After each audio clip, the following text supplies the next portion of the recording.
અને આપ જાણો છો કે જંગલમાં સિંહનું ક્ષેત્ર હોય, એ સિંહમાં એક જ રાજા હોય, બીજો ન હોય. અને જો કોઈ બીજો આવે તો એની હારે યુદ્ધ થાય. હવે એમાં બે સિંહને પરસ્પર વેર થઈ ગયેલો અને બેયમાં ખૂબ દુશ્મનાવટ. એકવાર એમાંના એક સિંહને થોડોક પગમાં કંઈક વાગી ગયું તો બિચારો ચાલી ન શકે, ઊભો ન થઈ શકે, પગમાં વાગી ગયું. એ સમયે જંગલી કૂતરાઓ બધા આવ્યા અને આની ઉપર અટેક કરી દીધો, સિંહ ઉપર. એટલે ઊભો થઈ શકે નહીં, ચાલી શકે નહીં, મજબૂરીનો લાભ લઈ કૂતરાઓ બધા હેરાન મળ્યા કરવા. એ ઓલા દુશ્મન સિંહને ખબર પડી એટલે દુશ્મન સિંહ આને બચાવવા માટે આવ્યો. બચાવી અને જ્યારે કૂતરાને દૂર ભગાવી અને પાછો આવે એટલે સિંહના બધા છોકરાઓ હોય, પત્ની એની સિંહણ હોય, સિંહણને એમ હોય ને એને હું કરવા બચાવ્યો એમ. સિંહણોને એમ હોય પાછું કે એને એ જ લાગનો હતો એમ, હિમની જેમ. એટલે તો એને હું કરવા બચાવ્યો. ત્યારે સિંહે એટલું કીધું, જો જ્ઞાતિમાં મતભેદ હોય પણ એવી કમજોરી ન હોવી જોઈએ કૂતરા લાભ ઉઠાવી જાય.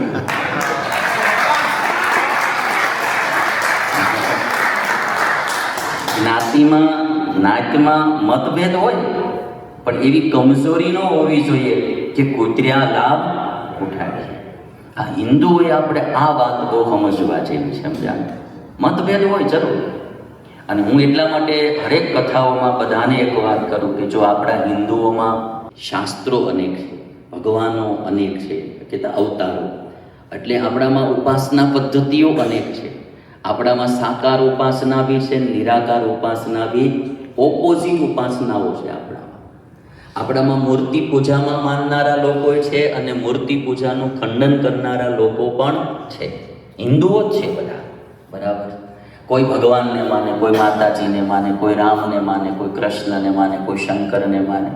એટલે મતભેદ આપણામાં બી ઘણા બધા હોઈ શકે અને એ હવના હોય એનો કંઈ વાંધો બી નથી.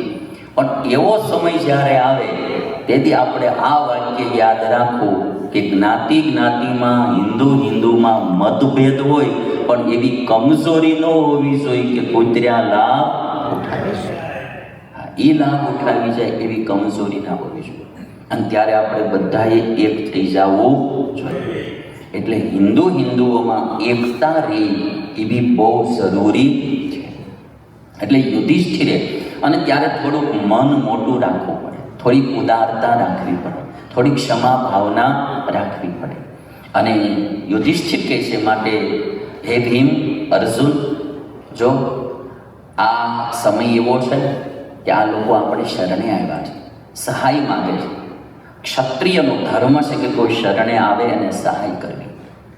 સામાન્ય સાધારણ ક્ષત્રિય હોય તોય કોઈ શરણે આવ્યો હોય એની રક્ષા કરે તો ભીમને, અર્જુન, તમે તો કેટલા મહાન ક્ષત્રિય છો, તમારે જરૂર એની રક્ષા કરવી જોઈએ. માટે તમે દુર્યોધનની રક્ષા કરવા જાઓ. યુધિષ્ઠિરે ભીમ અર્જુનને આજ્ઞા કરી. ભીમ કે પણ ભાઈ, લાક્ષાગ્રહમાં પાળનારો આવડવા છે અને ઝેરના લાડવા કરીને ખવડાવનારો, મને ઝેરના લાડવા કરીને ખવડાવનારો આવડવા છે દુર્યોધન. અને તમે જો દ્રૌપદીના ચીરહરણ કરનારો આ દુર્યોધન છે. આ એના પાપનું ફળ ભોગવી રહ્યો છે. જે કામ આપણે કરવાનું હતું એ ચિત્રસેન કરી રહ્યો છે. માટે આની રક્ષા આપણે ન કરવી જોઈએ. યુધિષ્ઠિર કહે છે, ના, પણ જો આપણો ભાઈ છે. એ સમયે તો પછી દુર્યોધને પણ પોકાર કર્યો. યુધિષ્ઠિરની પાસે જઈને કહે છે, રક્ષસ્વ પુરુષ વ્યાઘ્ર યુધિષ્ઠિર મહાયશ ભ્રાતરમ તે મહાબાહો બદ્ધવા નયતિ મામયમ. હે મારા ભાઈ યુધિષ્ઠિર, તમે મારી રક્ષા કરો. અને ત્યારે યુધિષ્ઠિર રાજાએ ભીમ અને અર્જુનને મોકલ્યા કે તમે જાઓ અને એની રક્ષા કરો. ભીમ અને અર્જુન ગયા છે, ચિત્રસેન સાથે યુદ્ધ કર્યું અને દુર્યોધનને બંધનમાંથી છોડાયો છે. બંધનમાંથી છોડાયો અને પછી ચિત્રસેન જે હતા એને અર્જુને પૂછ્યું છે કે તમે મારા ભાઈ દુર્યોધનને બંદી શા માટે બનાવ્યો? અને ત્યારે ચિત્રસેન કે મને ઇન્દ્રદેવે મોકલ્યો અને આ દુર્યોધન તમને હેરાન કરવા માટે આવ્યો હતો, એટલે ઇન્દ્રદેવે મને કીધું તમે જાઓ અને આને બંદી બનાવીને મારી પાસે લઈ આવો. કારણ કે અર્જુન છે એ ઇન્દ્રદેવનો અંશ છે, ઇન્દ્રદેવ થકી એનું પ્રાગટ્ય થયેલું. એટલે ઇન્દ્રદેવે મને અહીંયા રક્ષા કરવા માટે મોકલેલો કે દુર્યોધનને બંદી બનાવી લઈ આવો. અર્જુનને કહે છે કે એટલા માટે હું બંદી બનાવી લઈ જતો હતો. તો અર્જુન કહે છે કે મારા મોટા ભાઈ યુધિષ્ઠિરની આજ્ઞા છે, તમે એને છોડી દો. એટલે દુર્યોધનને છોડી દીધો. ચિત્રસેન જતા રહ્યા. દુર્યોધનને લઈ ભીમને અર્જુન યુધિષ્ઠિર પાસે આવ્યા. યુધિષ્ઠિરને પ્રણામ કર્યા. હવે તો ક્યાં જાય? યુધિષ્ઠિરને પ્રણામ કર્યા દુર્યોધન. યુધિષ્ઠિરે એટલી વાત કીધી કે જો ભાઈ દુર્યોધન, આવું બહુ મોટું ભયંકર સાહસ ક્યારે ન કરવું તારે. આવું મોટું અજાણ્યા વ્યક્તિ અરે સાહસ ન કરાય. અને જા હવે તું તારા શિબિરમાં વયો જા.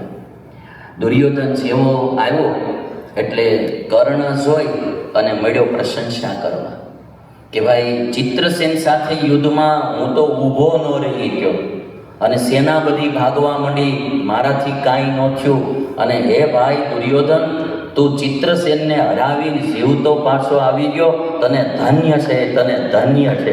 ઓઈલો કે બંધ થા ભાઈ, હું કાંઈ શીખ્યો નથી. જેની આરે મારે વેર છે એ ભીમે અર્જુને મને છોડાયો. મને જો પૃથ્વી માગ આપે ને તો હું પૃથ્વીમાં હમાઈ જાઉં. હજી પાછો વળ નથી મૂકતો. એ તમે જો કે જે મારા દુશ્મનો એની મારે સહાય લેવી પડી. હવે હું સમાજને મોઢું હું બતાવું. આ કથા નાની એવી જે આખી મેં તમને થોડી મહાભારતની સંભળાવી, પણ એમાં કર્મની વાત આખી જે લખાણી કે યુધિષ્ઠિરની દયા, એની ક્ષમા, એની ઉદારતા, એને જીવન જીવતા આવડ્યું. આ બાજુ દુર્યોધન, એને જીવન જીવતા ન આવડ્યું. એટલે મહાભારતમાં આ પ્રસંગોમાં ઘણીવાર સિરિયલમાં તમે આ પંક્તિઓ સાંભળી હશે. રીતિ નીતિ વિદ્યા વિનય દ્વાર સુમતિ કે ચાર પ્રીતિ પાત્ર હોગા વહી जिसका हृदय उदार प्रीति पात्र होगा वही जिसका हृदय उदार. આ દુનિયામાં એ જ માણસ પ્રીતિ પાત્ર થાય છે કે જેનું હૃદય ઉદાર છે, જેનામાં દયા, ક્ષમા આદિ સદગુણો છે. એ માણસનું હૃદય, એ માણસ પ્રીતિ પાત્ર થાય. અને જન્મ અને મરણ એ બેની વચ્ચે કર્મ જે છે એ સૌથી મોટી ભૂમિકા. આ પંક્તિ પણ લખાણી.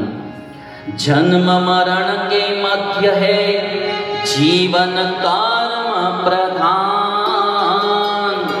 उज्ज्वल जिसका कर्म हो जीवन वही महान. उज्ज्वल जिसका कर्म हो जीवन वही महान. જન્મ અને મરણ એમ કહેવાય કે આખી જિંદગી 3 પાનાની કિતાબ છે. 3 પાનાની કિતાબ. પહેલું પાનું જન્મ છે અને છેલ્લું પાનું મરણ છે. એ જન્મનું પાનું ઈશ્વરે લખી રાખેલું છે, ક્યારે જન્મ થવાનો, ક્યાં થવાનો, કેમ થવાનો. અને છેલ્લું પાનું ઈશ્વરે લખી રાખેલું છે મરણ. એ ક્યાં થવાનું, કેમ થવાનું, કેટલા વાગ્યે થવાનું, કેવું થવાનું, એ બી આપણા હાથની વાત નથી, લખી રાખેલું. વચલું પાનું જે કર્મનું છે એ મારા તમારા હાથમાં. એ પાનું કેવું લખવું એ આપણા હાથમાં છે. અને એટલા માટે વ્યક્તિએ મરતા પહેલાં જેટલા થાય એટલા સારા કર્મ કરી લેવા જોઈએ, સદગુણ કેળવવા જોઈએ, સારા કર્મ કરી લેવા જોઈએ. જેથી મોત આવે ને તેથી આપણને એમ ન થાય ભગવાને માનવનો દેહ દીધો તો હાવ નિષ્ફળ ગયો એવો પશ્ચાતાપ ન થાય. જ્યારે ભગવાન શ્રી કૃષ્ણ દાદા ભીષ્મ બાણશૈયા ઉપર સૂતા અને રોજ ત્યાં દર્શન દેવા માટે કૃષ્ણ ભગવાન જાય અને આમ ચરણ પાસે ઊભા રહી અને દાદા ભીષ્મને દર્શન આપે. ઉત્તરાયણનો દિવસ આવ્યો અને ત્યારે દાદા ભીષ્મએ બે હાથ જોડી ભગવાનને કીધું, પ્રભુ હું હવે આ શરીર છોડવા માંગુ છું, તમે મને આજ્ઞા આપો. અને ત્યારે કૃષ્ણ ભગવાને એવું કહ્યું કે દાદા હું હવે તમને આજ્ઞા આપું છું, તમે હવે આ શરીર છોડી દો. મહાભારતમાં એ વાત લખાણી. કૃષ્ણ ભગવાન એવું બોલ્યા કે દાદા તમે તમારા જીવનમાં કોઈ પાપ કર્યું નથી, તમે સુખેથી શરીર છોડી. આ પ્રસંગ જ્યારે મેં મહાભારતમાં વાંચ્યો, કથામાં કહ્યો, ત્યારે મને એમ થયું કે જેના નિષ્પાપનું સર્ટિફિકેટ ભગવાન શ્રી કૃષ્ણ આપે એનું જીવન કેવું હશે. તમે તમારા જીવનમાં કોઈ પાપ નથી. અને એનું કારણ એક, આ તો ખાલી ભગવાન બોલ્યા એટલું નહીં, રોજ યુધિષ્ઠિરને ઉપદેશ દેવડાવવા માટે કૃષ્ણ ભગવાન દાદા ભીષ્મ પાસે લઈ જાય અને રોજ ભીષ્મ યુધિષ્ઠિરને ઉપદેશ આપે. અને જે આખો પર્વ લખાણો જેને શાંતિ પર્વ કહેવામાં આવે. મહાભારતના 18 પર્વમાં સૌથી મોટામાં મોટો પર્વ હોય તો એ શાંતિ પર્વ છે. પછી અનુશાસન પર્વ. આ બે પર્વમાં દાદા ભીષ્મએ યુધિષ્ઠિરને ઉપદેશ આપ્યો. રોજ કૃષ્ણ ભગવાન આવે શું કરવા? જે કૃષ્ણ અર્જુનને ઉપદેશ આપીને સમજાવી શકતા હોય એ કૃષ્ણ યુધિષ્ઠિરને સમજાવી શકે. પણ રોજ દાદા ભીષ્મને દર્શન દેવા આવે. નિષ્પાપ વ્યક્તિત્વ હોય એને ભગવાનના દર્શન કરવા જવું પડે એમ નહીં, ભગવાન એને દર્શન દેવા માટે આવે. આ પવિત્ર અને નિષ્પાપ જીવન. એટલે હું તમે બધા આ દુનિયામાં આવ્યા છીએ એટલે એક દિવસ આવવા નહીં ખરા, બરાબર? દિવસ ક્યારે આવી જશે કોઈને તો હોય. કેટલા વર્ષોના વરસ વયા આવી ગયા, તમે જોતા હમણાં થોડા ઘણા બાકી છે એ વયા જાય. હું ફર્સ્ટ ટાઈમ 2004માં અમેરિકા ગયો હતો, એટલે આમ ફોરવે નહીં, ભારત સાંભળ્યા કરે તે 1.5 મહિનાનો પ્રોગ્રામ હતો.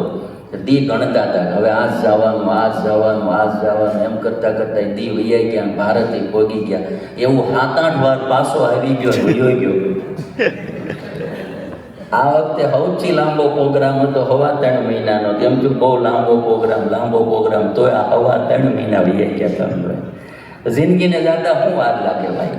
આજ છે ને કાલ વયા જશે. પણ જાતા પહેલા આપણાથી સારા કાર્યો થાય અને સારા સદગુણ કેળવાય, ઈશ્વર રાજી થાય એવું કર્મ થાય તો આપણું જીવન સાર્થક થયું કહેવાય. બાકી ખાવું પીવું, પતિ પત્ની, પુત્ર પરિવાર, હરું ફરું, આ 84 લાખ પ્રકારના બધા જ પ્રાણીઓમાં ભગવાને આપેલું છે. એમાં કાંઈ નવી નવાઈની વાત છે જ નહીં. આપણે જેમ ખાઈએ પીએ એમ પશુ પક્ષીઓએ ખાઈ પીવે છે. આપણે જેમ એક દેશમાંથી બીજા દેશમાં જઈએ, એવડાઈએ તે માઇગ્રેશન કરી એક દેશમાંથી બીજા દેશોમાં જાય. આપણે તો વિઝાની જરૂર પડે, બરાબર? એને તો વિઝાની જરૂર નહીં, ઇલીગલ ક્યાંય રહેવાની જરૂર નહીં, સ્ટેટસ મેળવવાની કાંઈ જરૂર નહીં, બરાબર? અને દર વર્ષે જાય, દર વર્ષે પાછા આવ્યા, બરાબર? આ પ્લેન ચલાવનારા હોય તો એની પાસે હોકાયંત્ર હોય ની દિશા પ્રમાણે જાય કે આમ એટલેથી આમ વાળો, એટલેથી આમ વાળો તો આ દેશમાં તમે ભોગી જાઓ. હવે તમે પક્ષીઓની વિચારધારા જો ભગવાને દીધેલી, એને એક કોઈને હોકાયંત્રની જરૂર ન પડે. અને ઓસ્ટ્રેલિયાના પક્ષીઓ ઠેઠ ભારત આવી અને સમુદ્ર પોરબંદર કિનારે એ સરસ લીલા લે.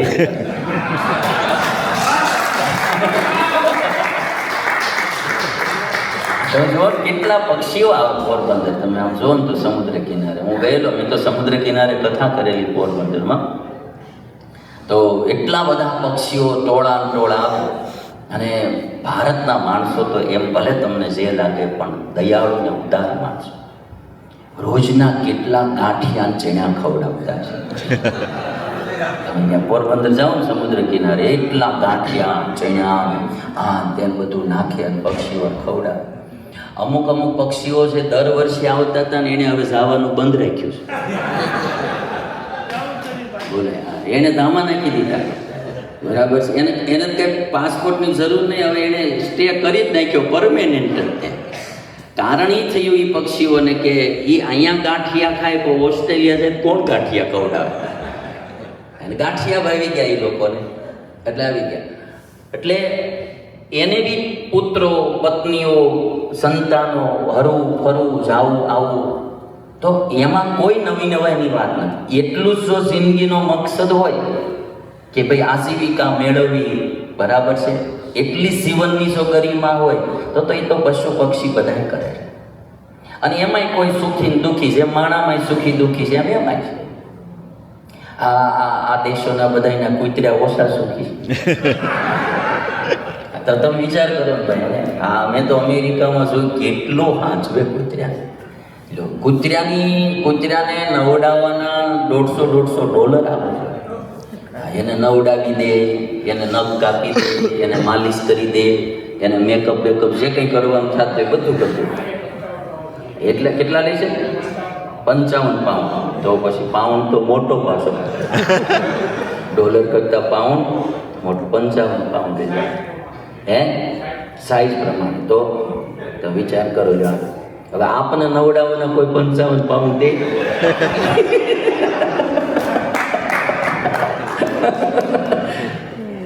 અને ઓલાને હાથવે કેટલા એ તમે વિચાર કરો કેવા. હે એને જમવાનું, અમારે તો અમેરિકામાં એક ભાઈ છે, એને આખો સ્ટોર છે, બહુ મોટો જબરો. તમે લગભગ જો આપણા મંદિરના બે થાય ને આટલી જગ્યામાં એનો આખો સ્ટોર છે. એ સ્ટોરમાં કૂતરાને લગતી જ બધી વસ્તુ મળે, બીજું કશું જ નહીં. કૂતરાને ખાવાનું, કૂતરા માટે રમવાનું, જમવાનું, જે કંઈ એને કૂતરાઓ માટે, ડોગ માટે જે કંઈ વસ્તુ વપરાતી હોય એવી જ આઈટમ. મને કે સ્વામી આવા મારા 3 સ્ટોર છે આ સિટીમાં. એટલે આટલું જ મેળવવું એ માનવ જન્મની સફળતા નથી. કંઈક આપણાથી સત્કર્મ થાય, કંઈક આપણાથી ઈશ્વરની ભક્તિ થાય, કંઈક આપણાથી સારા કાર્યો થાય, એ માનવ જન્મની સફળતા છે. પરોપકાર થાય, પુણ્યનું કર્મ થાય. જીવે તો બધાય છે, પણ અમુક જે જીવીને જાય ને એ પરોપકાર માટે જીવીને જાય, એને દુનિયા યાદ કરતી જાય. હવની માટે તો આખી દુનિયા જીવે. એટલે આપણે એમ કહેવાય કે જે પોતાની માટે જીવે છે એનું મરણ થાય, અને જે બીજાની માટે જીવે છે એનું સ્મરણ થાય. જે પોતાની માટે જીવે છે એ તો આ જીવી મરી જવાનું, એનું મરણ થાય. અને જે બીજા માટે જીવે એનું સ્મરણ થાય, એને દુનિયા યાદ કરે કે એણે કેટલું સારું કામ કર્યું. અને અમુક લોકો આપણને એવા જોવા મળે કે એનું જીવન એના માટે હોતું જ નથી, બિલકુલ પરોપકાર માટે હોય છે. અમુક કેમ સેલ્ફિશ માણસો હોય, એ નકરું પોતા માટે જીવતા હોય, એને બીજા કોઈની કાંઈ પડી ન હોય, એને એક જ લક્ષ્ય હોય, હું કેમ સુખી થાવ. એને હગાવાલાનું કાંઈ ન હોય, જો હું સુખી થવો જોઈએ, બીજી કંઈ વાત નહીં. એ પત્ની અને એનો છોકરો ને એના પતિ 3 જણા સમુદ્ર કિનારે નાવા ગયેલા. તે નાતા તેમાં પતિ સમુદ્રમાં મોજા આવે ને નાય, એ છોકરો નાનો તો એણે કીધું મારે જવું છે નાવા માટે પપ્પા. તો કે બેટા ત્યાં ન જવાય, મોજા ઊંચા આવે ને તને તાણી જાય. તો કે પપ્પા તો નાય છે મોજામાં, તો મને જવા દો ને. તો કે એને તો વીમો ઉતારેલો છે, 5 લાખનો વીમો ઉતારે, એ ભલે નાય, તારે ત્યાં ન જવાય. એટલે આ વાહેવાળાને કાંઈ નથી હોતું હો ભાઈ. સેલ્ફિશ એટલે હવે તો આ દુનિયા તમે જોશો ને દિન પ્રતિદિન એટલી સ્વાર્થી થતી જાય કે તમે એની વાત પૂછોમાં એટલી સેલ્ફિશ થતી જાય. એ પોતાનું જ જોશે. આવા વ્યક્તિઓ પણ તમને આ દુનિયામાં જોવા મળશે. ત્યારે અમુક વ્યક્તિઓ તમને એવા જોવા મળશે કે જે પોતાની સંપૂર્ણ જિંદગી પરોપકારની માટે જીવતા હોય, એવા લોકો પણ તમને જોવા મળશે. 2 પ્રકારના માણસો આપણને આ દુનિયામાં જોવા મળે. તમને બી બધાને થોડો જીવનમાં તો અનુભવ થઈ જ ગયો હોય કે જેને લઈને આપણે આગળ આવ્યા હોય ઘણીવાર એને જ દગો દેનારા માણસો પણ આ દુનિયામાં જોવા મળે. જેના આધારે એ ઉપર આવ્યો હોય એને જ એ ડૂબાડતો હોય એવા પણ તમને સેલ્ફિશ માણસો જોવા મળે. અને અમુક સ્વાર્થી માણસો, એની વાત તમે જુઓ ને, એને પોતાનું જ જોવાનું, બીજું કોઈનું જોવાનું નહીં. આ 3 બિલાડીનું તમે જુઓ, ઓલિયું બે બેઠી છે ને આને જગ્યા નથી મળતી તો ટીંગાઈને રહી છે ત્રીજી, બરાબર. હવે એ બિચારી ઓલે સેજે કોઈ આમાં હાથે નથી પકડતી, ઉપલે બેઠી હતી બેમાંથી કોઈ કે ભાઈ તું અહીંયા આવી જા અમારે યારે. એટલે એણે શું કર્યું, હેઠેથી મોઢું નાખ્યું, બેયને હેઠી નાખીને બંદી એકલી ઉપર ચડી બેઠી. તમે જો એને એટલે આપણને એમ થાય કે આ એક પેટી રૂપી ખુરશી માટે એટલી માથાકૂટ હોય તો દિલ્હીની ખુરશીની હું વાત કરીએ આપણે કે સ્વર્ગ જેવું સુખ ભગવાને એને આપ્યું હતું, પણ કોઈ તમાકુ ખાઈ ખાઈને કેન્સરો થયા, કોઈને દારૂ પી પીને લીવરો ખતમ થઈ ગયા, કોઈને છે તો કોઈને કોઈ સ્મોકિંગ બોકિંગમાં એના શરીરો બગડી ગયા, દુઃખી થતા હોય, હેરાન થતા હોય. પછી આપણે એને દર્શન દેવા ગયા હોય, એની પીડા બધી જોઈએ તો આપણને એમ થાય કે અહીંયા ખોતરીને દુઃખ ઊભું કર્યું છે. આ દુઃખ આને આવવાનું નહોતું, પણ આણે શું કર્યું, ખોતરી. અમારે ગુણાતીતાનંદ સ્વામી એક વાત લખી વર્ષો પહેલા, 200 વર્ષ પહેલા. સ્વામી કે ભગવાને દુઃખ ઉપર દાબ દઈ દીધો છે, ભગવાને દુઃખ ઉપર દાબ દઈ દીધો. હવે ખોતરીને ઊભા ન કરવા, ખોતરીને ઊભા ન કરવા. આ વ્યસનથી આવનારું દુઃખ એ ખોતરીને ઊભું કરેલું દુઃખ છે. એ શરીરને જરૂર નથી, પણ આપણે હાથે કરીને બિલકુલ. હું તમને એમ કહું, તમને પેંડા ખાવાનું મન થાય ખાઓ, એની કોણ ના પાડે. કદાચ તમને સારી પાણીપુરી ખાવાનું મન થાય તો ખાઈ આવો, બરાબર છે. અમારે અહીંયા લંડનમાં તો રેકડી પાણીપુરી ધોમ હાલે. અમારે આ નીરજે હમણાં સંભાળી છે, આ છોકરો બેઠો ને એના પપ્પા એને સંભાળી રેકડી પાણીપુરી. કદાચ તમે લંડન ગયા હો, ખાધી હોય તો બહુ પ્રસિદ્ધ થઈ ગયેલી છે. અહીંયા બી ક્યાંક મેં જોયું હતું, ઓલા 4 માટલા એક હારે પડ્યા હતા કપડા વીટેલા, 5 માટલા અહીં તમારે. હું એક દી આવ્યો તો મારી નજરમાં આવી જાય બધું હે. અને એટલે એ જે છે કે ખાવ એની કોઈ નાની, એવી શરીર નડે એવું નહીં. જે વસ્તુ શરીરને બગાડે એ કોઈ દી ખવાય. અબજો રૂપિયા દેતા માનવનું શરીર ન મળે ભાઈ. આ શરીર એટલું કિંમતી છે. 84 લાખ પ્રકારના શરીરોમાં ઉત્તમમાં ઉત્તમ શરીર હોય તો એ માનવનું શરીર છે.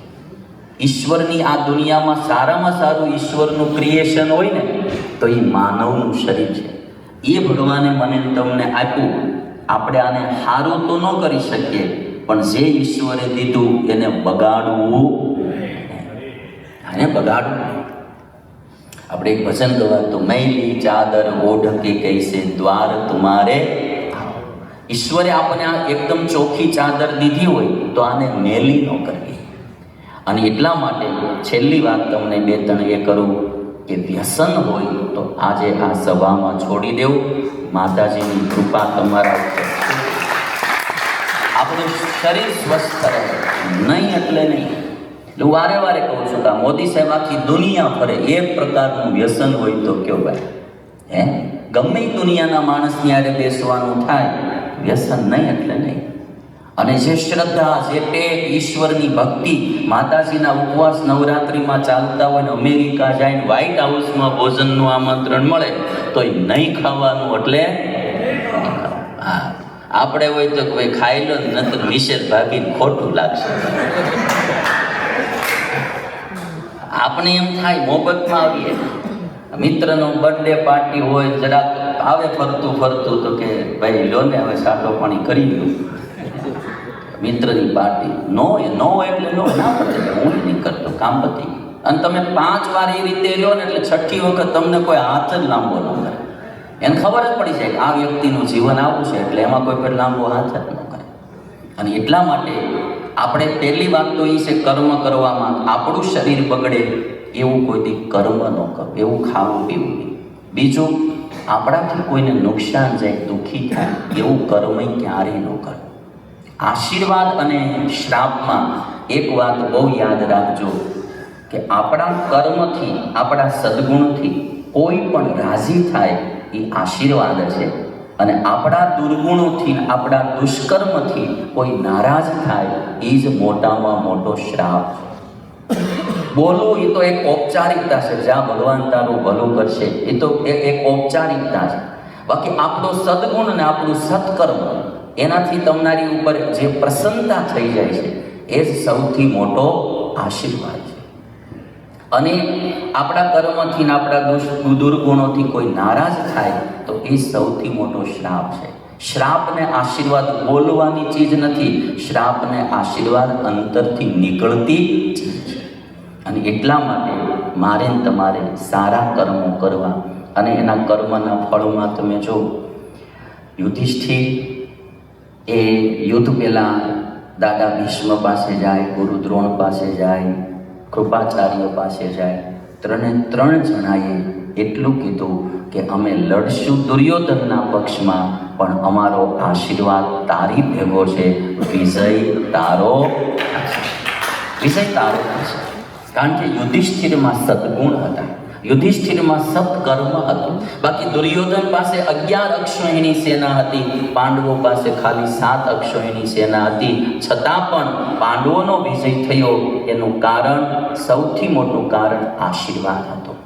2 ચીજ જીવનમાં હતી પાંડવો પાસે, ટોટલ 3. પુરુષ પ્રયત્ન એવો હતો, દાદા ભીષ્મ ગુરુ દ્રોણ કૃપાચાર્યનો આશીર્વાદ હતો, અને સાક્ષાત ભગવાન શ્રી કૃષ્ણ એની ભેળા હતા. આ 3 ચીજ હતી એટલે સફળતા મળી. એટલે મારે તમારે જીવનમાં મહેનત બી કરવી, કોઈ પણ રાશિ થાય એવું કાર્ય કરવું, અને ભગવાનની કૃપા વરસે આપણા ઉપર એવી ભગવાનની ભક્તિ પણ કરવી. તો વાલા ભક્તો, આજે સુંદર મજાની, હજી આપણે બહુ નામ ન લેવાય બધાના, જીવવું એટલે, પણ વ્યક્તિએ કરેલું ફળ વ્યક્તિને ભોગવવું પડે. અમુક વખતે આખા પરિવારને ભોગવવું પડે, અમુક વખતે આખી જ્ઞાતિને ભોગવવું પડે. અને જ્ઞાતિના ખૂબ ઝાઝા માણસોએ કંઈ કર્મ કર્યું હોય ને ખોટું, તો એ આખી જ્ઞાતિને ભોગવવું પડે.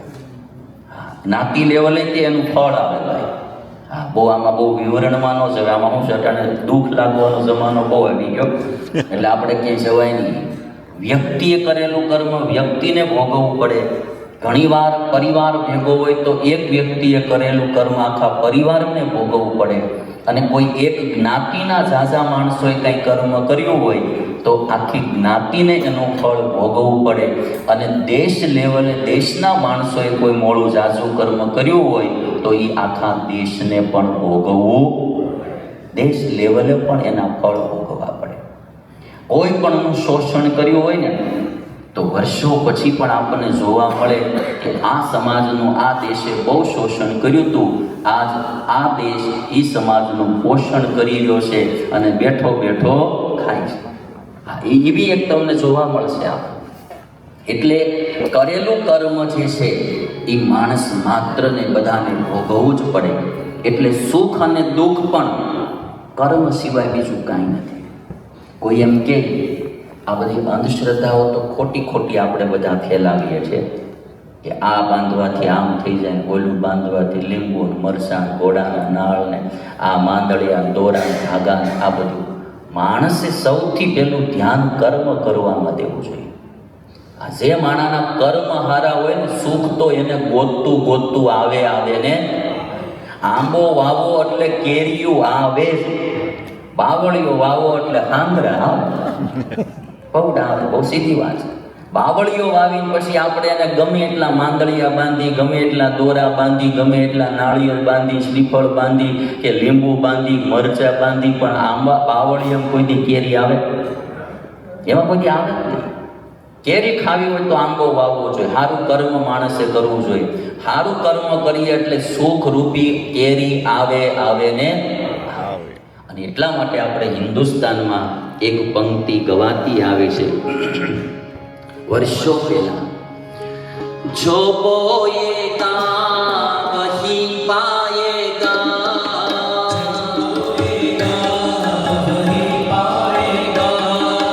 જો બોયેગા વહી પાયેગા, જો બોયેગા વહી પાયેગા, તેરા કિયા આગે આયેગા, तेरा किया आगे आएगा,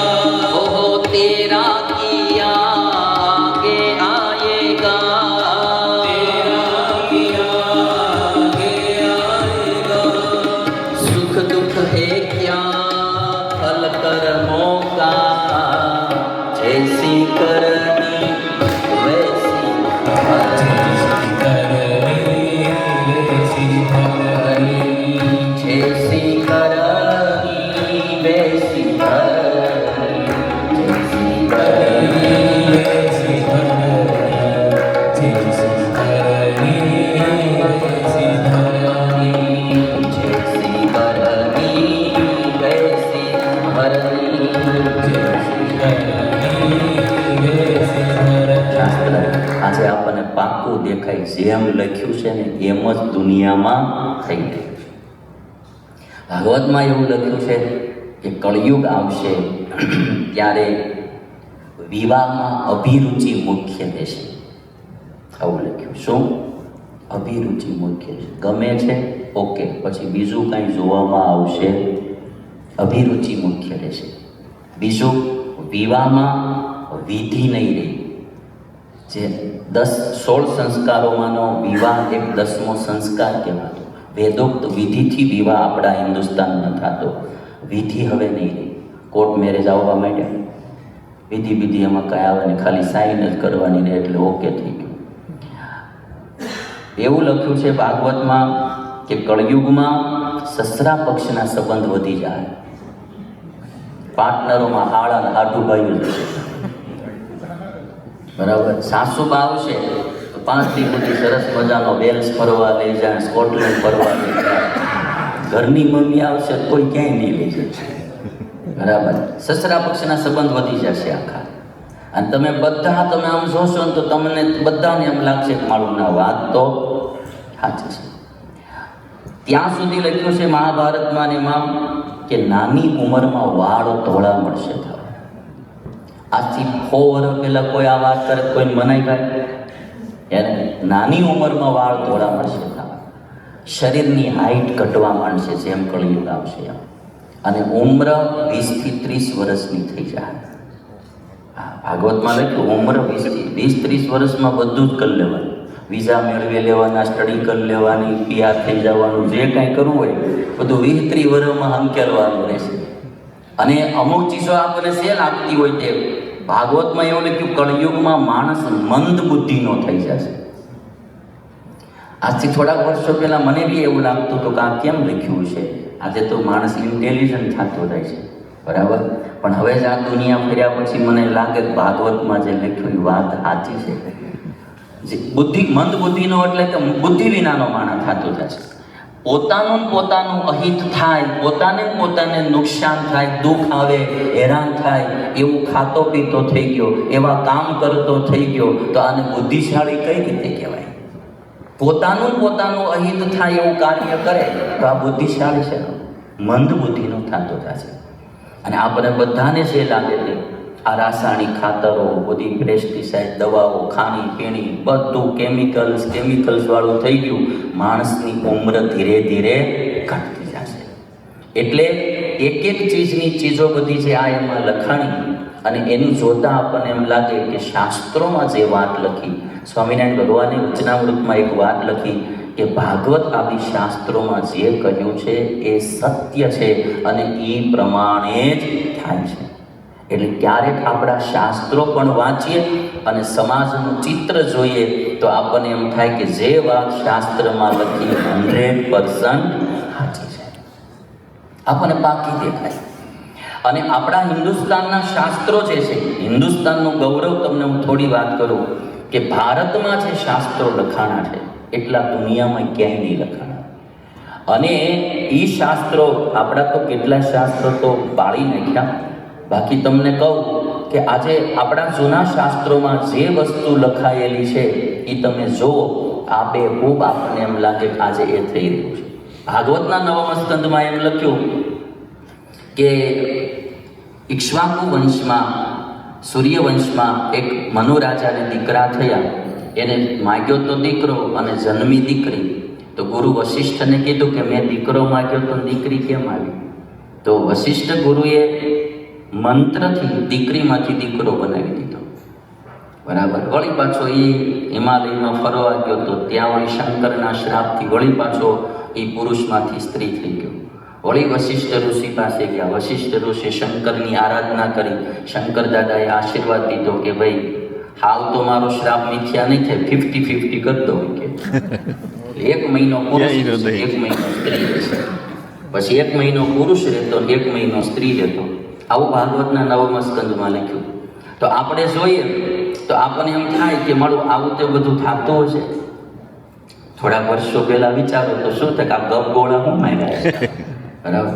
પણ આજે હવે ટેકનોલોજીથી તમે જો, કોઈ પુરુષને એમ થાય કે મારે પુરુષના શરીરમાં નહીં ગમતું, મારે નારી બનવું છે, બરાબર છે. તો અમુક સર્જરીઓ કરાવીને, અમુક હોર્મોન્સ ચેન્જ કરાવી નરમાંથી નારી અને નારીમાંથી નર થવા ક્રેઝ હાલ્યો છે. હવે તમે આખો છો અટાણે યંત્રથી થાય છે, તેથી મંત્રથી થતું હતું. પણ જેમ સાયન્સ આગળ જશે એમ આપણા શાસ્ત્રોની ગરિમા સમજાશે કે જે કાર્ય આજ વિજ્ઞાન કરી રહ્યું છે એ વાતો વર્ષો પહેલા આપણા શાસ્ત્રોમાં લખાણી. આજે જે અણુ તોડી શક્તિ ઉત્પન્ન કરવામાં આવે, આણ્વિક શક્તિ કયો, એનાથી બધી ઇલેક્ટ્રિસિટી ઉત્પન્ન થાય, અણુ બોમ્બ બને કે કંઈ પણ થાય, વર્ષો પહેલા આપણા ઋષિમુનિઓ કણાદ અને ગૌતમ ઋષિ શાસ્ત્રોમાં લખીને ગયા અણુ વિશેનું જ્ઞાન, કે જે પાર્ટ્સને તમે તોડી ન શકો, ડિવાઈડ ન કરી શકો, એને પરમાણુ કહેવામાં આવે છે. અત્યારે જે આપણે પરમાણુની વાત કરીએ છીએ એ હજી પરમાણુ નથી. ડિવાઈડ થાય જ્યાં સુધી ત્યાં સુધી એ પરમ અણુ નથી. જેને તમે તોડી ન શકો એ પરમ અણુ છે. એવા બે પરમાણુ ભેગા થાય અને દ્વ્યણુક કહેવાય, અને એવા ત્રણ જોડલા ભેગા થાય અને ત્યણુક કહેવાય. અને એમ કરતાં કરતાં વસ્તુ મહદ પરિમાણને પામતી જાય. આ વાત ન્યાયશાસ્ત્રોમાં વર્ષો પહેલા લખાયેલી છે. એટલે મારે એક વાત તમને બધાને એવી કહેવી છે કે મોબાઈલમાં જેટલો ટાઈમ બગાડો એનો 25% ટાઈમ આપણા સત્શાસ્ત્રો વાંચવામાં પણ વાપરવો. જે આમ આખી ચીજ તમે આમ જોવા જાઓ, હાવ ખોટો ટાઈમ બગાડતા હોય મોબાઈલમાં, બરાબર. આ વીકલી રિપોર્ટ જોવો મોબાઈલનો, ખબર પડે કે રોજનો ઓન સ્ક્રીન કેટલો ટાઈમ બગાડ્યો, બરાબર. ટોટલ મારો આખા મહિનાનું ખબર પડે કે આ મહિનામાં આટલા કલાક મેં મોબાઈલના ઓન સ્ક્રીન બગાડ્યા, તો મેં આટલો ટાઈમ કાઢ્યો, તો આનું મને પરિણામ શું મળ્યું, મને ફળ શું મળ્યું, મારા હાથમાં શું આવ્યું, એ વિચાર કરો ને તો ખ્યાલ આવે. અને તેથી આપણને ખબર પડે કે મેં મારી જિંદગીના આવા કલાકો કેટલા બગાડ્યા. કોઈ કાંઈ માણસ સારું કામ કરતો હશે ને, આ નરેન્દ્રભાઈ મોદી ફ્લાઇટમાં જતા હોય ને તો એ સ્ટડી કરે જતા હોય બાપ, ત્યારે આખી દુનિયામાં એનો ભાર પડે, એનો ડંકો બિઝનેસ બેઠા હોય તો એને લગતી વાત કરે. અને કદાચ આખી સાધુની સભા ભરીને બેહાડી દો ને તો સાધુની બળ મળે એવી વાત નરેન્દ્ર મોદી કરે. એને ટાયમ ભોગમાં નહીં બગાડ્યો, એને ટાયમ યોગમાં વાપર્યો છે. એટલે મારી આ છેલ્લી વાત એ છે કે આપણે આપણી સંસ્કૃતિ, આપણા શાસ્ત્રોનું ગૌરવ જરૂર હોવું જોઈએ. છેલ્લે એક કવિતા તમને હું સંભળાવું. આપણી પાસે વારસો કેટલો મોટો છે હિન્દુઓ પાસે. મને આ સુનિલ યોગીની એક કવિતા જે ગમી છે એ તમને હું સંભળાવું. એણે જે આખી હિન્દુસ્તાનની વાત કીધી. તમે બધા અહીંયા આવ્યા, અહીંયા બધું તમે સારું કાર્ય કરો છો, બહુ સારું છે, પણ આપણી સંસ્કૃતિ ભૂલી ન જાતા. અને તમારો લેસ્ટર તો લેસ્ટર છે ભાઈ, જ્યાં જો અહીંયા દિવાળીના બોર્ડ લાગેલા છે. તમે કે ભારતમાં હોય એવું લેસ્ટર સિવાય લગભગ આવું જોવા નહીં મળે તમને. દીવડાઓવાળા અને આમાં બધું આખું એટલું સરસ મજાનું શણગારેલું છે. પણ સંસ્કૃતિનું ગૌરવ બી થવું જોઈએ ને. એ જ્યાં સુધી તમને તો બધાને થતું જ હોય, બહાર આવી ગયા હંમેશની માટે દૂર જઈને પછી જ ઘરનાનો મહિમા સમજાય. તમે જોજો, ઘરે ને ઘરે ઘરનાનો મહિમા ન સમજાય.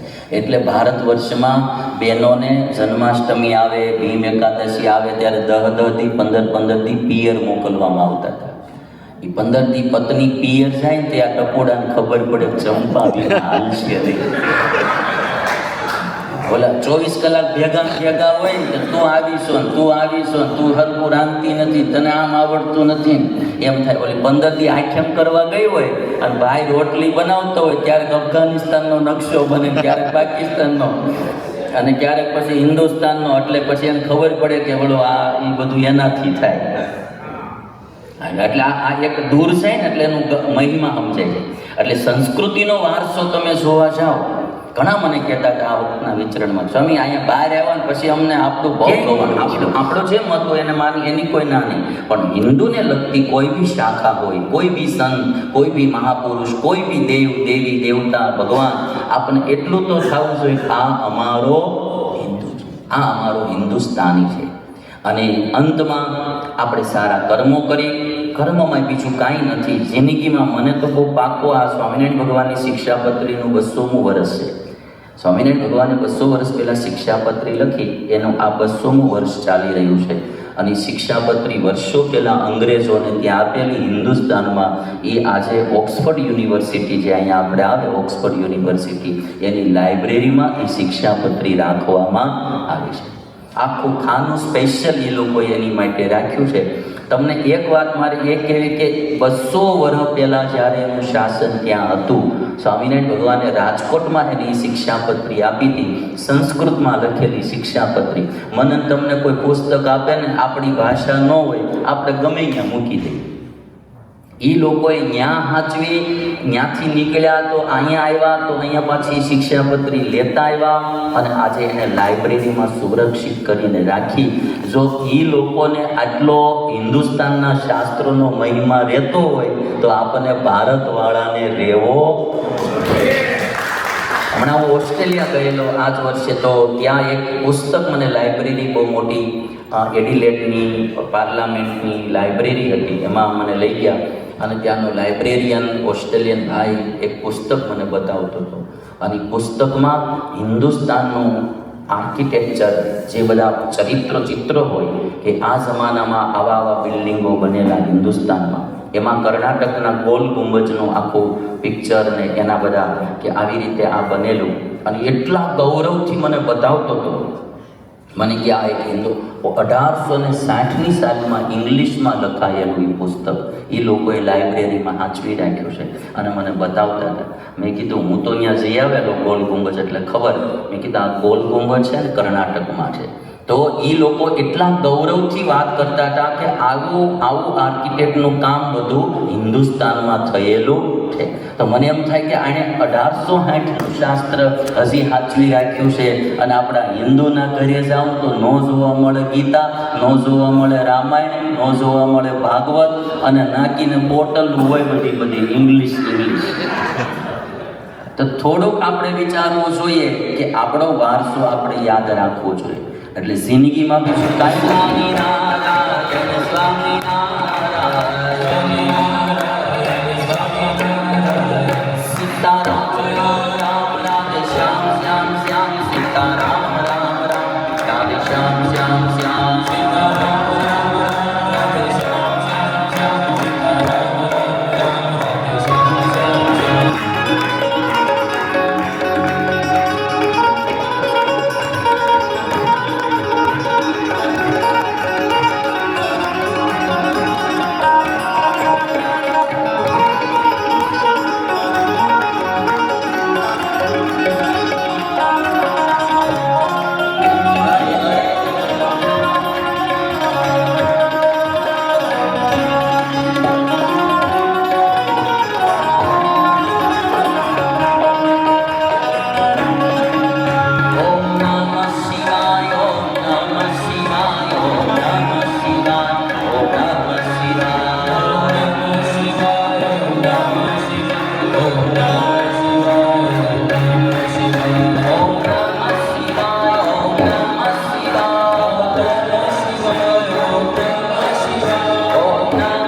એમાં ધોતી ચાદર પહેરીને જે બાળકો યજ્ઞ કરે, દરરોજ સવારે એક ક્લાસરૂમના બાળકો યજ્ઞ કરે. ત્યાં સુંદર મજાની ગૌશાળા, ગીર ગાયના દૂધ, સ્પેશિયલ ગૌશાળા બાળકોના શરીરના વિકાસ માટે. દરરોજ બાળકોને ગીર ગાયનું દૂધ ફરજિયાત રાત્રે દરરોજ એક ગ્લાસ બાળકોને દૂધ પાવામાં આવે. 6 ટાઈમ બાળકોને જમાડવામાં આવે. અને સ્વામી ઇન્ડિવિજ્યુઅલ બાળકો ઉપર ધ્યાન દે. આજે સ્વામી 2 દિવસ વહેલા જે જવાનું કર્યું, ટિકિટ તો નકર ગુરુની અમારે બધાની સાથે જ હતી, પણ ગુરુ 2 દિવસ વહેલા એટલે જ જાય છે કે હમણાં વેકેશન પડશે તો બાળકોને લાભ નહીં મળે. એટલે સ્વામી ત્યાં જઈને આરામ નથી. જેવા ફ્લાઇટમાંથી લેન્ડિંગ થશે તરત સુરત જઈને બાળકોની સભા કરવાના છે સ્વામી. ત્યાં બાળકોને 2 દિવસ સત્સંગનો સંસ્કારનો લાભ આપવાના છે. એટલે સ્વામીની નિશ્રામાં, સ્વામીની દેખરેખ નીચે બાળકોનો ખૂબ સારો ઉછેર થઈ રહ્યો છે. એટલે ગમે ત્યારે તમે ભારત પધારો એટલે અચૂક સુરત આવજો, આ સદ્ધામ નિહાળજો. ખૂબ આમ તમે મીડિયામાં જોવો છો તો એટલો આનંદ આવે, તો તમે રૂબરૂ જોશો ને બહુ ખુશ થઈ જશો. અને હરીશભાઈ, તમે તો હાવ નજીક જ છો, પાડોશી, એટલે ગમે ત્યારે હવે આવવાનું થાય એટલે અચૂક સદ્ધામ ખાસ પધારજો, ખૂબ મજા આવે એવું છે. એટલે ખાસ સુરત આવો, ઇન્ડિયા આવો, ભારત આવો ત્યારે પધારજો. તો હવે બધા જ ભક્તોને સ્વામીના દર્શનનો પણ લાભ, અમારે શૈલેષભાઈ કહેતા હતા કે સ્વામી બધા ભક્તોને દર્શનનો લાભ મળે. અને જો તમારી માટે સુંદર મજાના હવે બધા જ ભક્તોને સ્વામીના વરદ હસ્તે કેલેન્ડર આપવા છે. નવા વર્ષમાં યાદી રહી જાય તમને બધાને કે સત્શ્રી પધાર્યા હતા અને એની યાદી. હા, એટલે ખાસ બધા, અને તમારે ફોટા પાડવા હોય ને તો એકબીજાને મોબાઈલ દઈ દેજો એટલે દર્શન કરતા જાય, સાથે યાદી કંડારાઈ જાય ને. હા, એટલે એ બધું એ પણ થઈ જાય. એટલે હવે અમારે શૈલેષભાઈ આવી જશે. આવો શૈલેષભાઈ. સ્વામી આપને પણ ખેસ ઓઢાડી રૂડા આશીર્વાદ આપશે. ખૂબ ભાવનાવાળા અમારે શૈલેષભાઈ છે. લોકડાઉનની કથા હતી ત્યારના જોડાયેલા, લોકડાઉન પહેલાના. એવી જ રીતે આપણા મંદિરના મેમ્બરો એવા અમારે કિશોરભાઈ આવશે. આવો કિશોરભાઈ, પધારો. ત્યારબાદ આવી જાઓ. પછી અમારે નરેશભાઈ, પછી મહેન્દ્રભાઈ. આવો નરેશભાઈ, મહેન્દ્રભાઈ પધારો. આપશ્રી પણ આવી જાઓ. મહેન્દ્રભાઈ આવો પધારો. ત્યારબાદ આપણા આ પ્રોગ્રામને સફળ બનાવવા માટે ઘણા બધા ભક્તોએ દૈહિક સેવા કરી છે. એવા દરેક ભક્તોને સર્વપ્રથમ આપણે જોરદાર તાળીઓના નાદથી વધાવી લઈએ. જે વોલેન્ટિયર થયા છે, ખૂબ સારી સેવા કરી છે, બધાને વધાવી લઈએ. તો એવા દરેક ભક્તો વતી હું મનોજભાઈ ચૌહાણને બોલાવીશ. આવો મનોજભાઈ, સ્વામીના આશીર્વાદ લેવા માટે પધારો. ત્યારબાદ અમારે મનીષભાઈ પટેલ. મારું નામ જયંતિભાઈ. હા, જયંતિભાઈ, જયંતિલાલ શર્મા આપણા વિદ્યા જોવે છે અને બહુ મસ્ત માણસ છે. ક્યાં લેસ્ટરમાં રહ્યો? હા, લેસ્ટરમાં. લેસ્ટરમાં રહે છે અને મસ્ત મસ્ત વિદ્યા જોઈએ ને મજા આવે છે. હા, બહુ મજા આવે. તમારા વિડીયો એટલા ફાઇન હોય છે, હું એક મિસ નથી કરતો. અરે વાહ ભાઈ, ચાલો જોતા રહેજો. ચાલો, થેન્ક યુ. જય માતાજી. જય.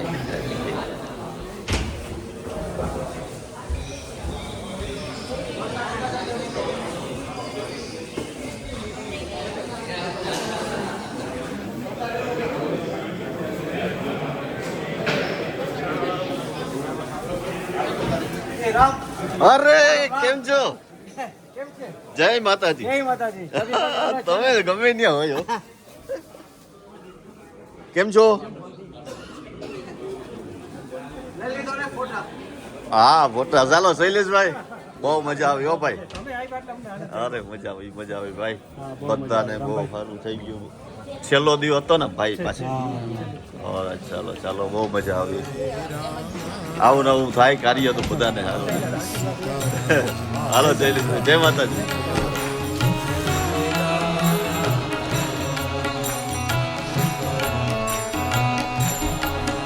हरे राम राम राम सीता राम